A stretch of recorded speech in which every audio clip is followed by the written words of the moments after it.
Welcome to the show today, folks. My name is Philip Cockram.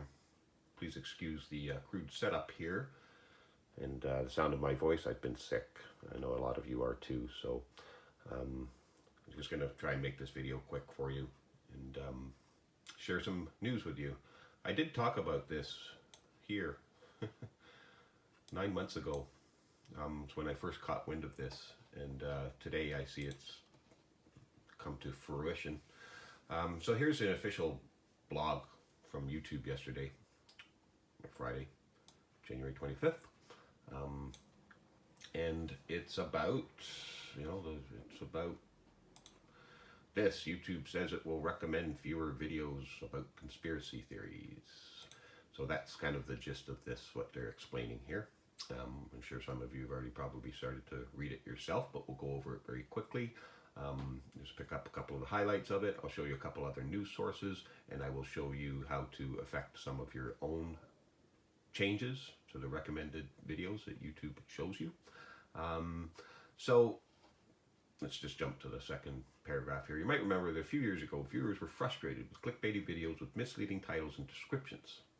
We responded by updating our systems to focus on viewer satisfaction instead of views, including measuring likes, dislikes, surveys, time well spent, all while recommending clickbait videos less often. More recently, people have told us that they were getting too many similar recommendations, like seeing endless cookie videos after watching just one recipe. I hear this a lot from everyday average people that are just casual users. They say, why do they do this? I said, well, that's what the algorithm has been in the past designed to do, right? So they're making changes to that, right? And as you can see, they've made hundreds of changes to improve quality of recommendations, and they're going to continue. But this is obviously a new policy. That's why it's been picked up by a lot of news sources already. So they're giving you a couple of examples of some of the things that they're talking about. And this is where it gets, for most people that want to, be interested in these words here, right? To that end, we will be reducing recommendations of borderline content that could misinform users, right? So they give a couple examples of what they're talking about, phony cures and claiming the earth is flat and making false claims about historical events, right? So we'll just jump to, I just did a quick search this morning, and there's tons of articles, videos about it from all types of news sources out there. I recommend you going to several news sources, make up your own opinion. Each one of them has their own little slant depending on the length of the article. So keep that in mind. That's why I recommend going to multiple sources. But there's lots of info out there if you care to dig into it.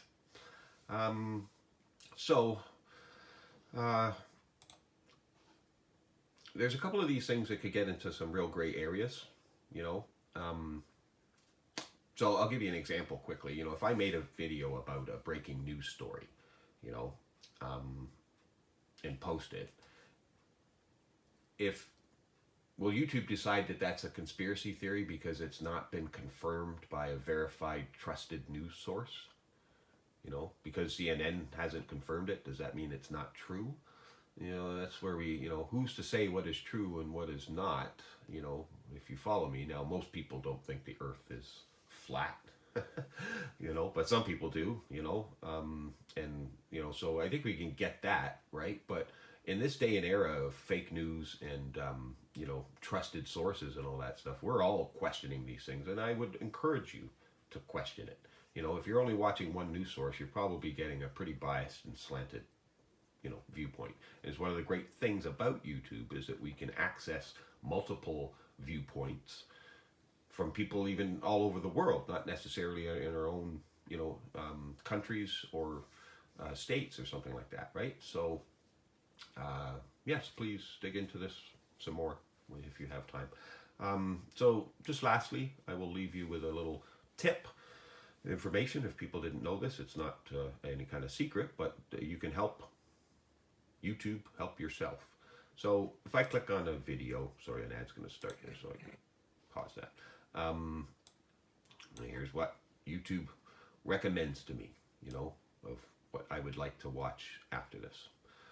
So some of these things are probably going to be, you know, hopefully people you're subscribed to, and there's going to be things that YouTube. So here's definitely something I'm not interested in watching. I never watch Gordon Ramsay do anything, not interested in it, you know, but the only relation I could find is that, you know, some type of food thing or anything like that. But I'm definitely not interested. So I'm going to tell YouTube, right? Not interested. Now, you don't have to take it further, but you can take it further. And this box will show up. You say, you know, I've already watched this video. I don't like this video. I'm not interested in this channel. You know, either or. So that's what I'm going to tell them. I'm going to say, yeah, I'm not interested in this channel. So I recommend that you do this periodically. You go through your recommended list when you get bored one day and go through the columns. And if you're seeing too many cookie videos, then tell YouTube, like, hey, I'm not interested in this, right? You know, I watched one cookie video. I don't want to watch them forever now. So help YouTube, help yourself. You know, learn, get information. Don't just listen to me.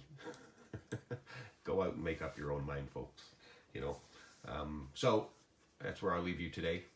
God bless you all. Love and peace from Canada. And we are YouTube.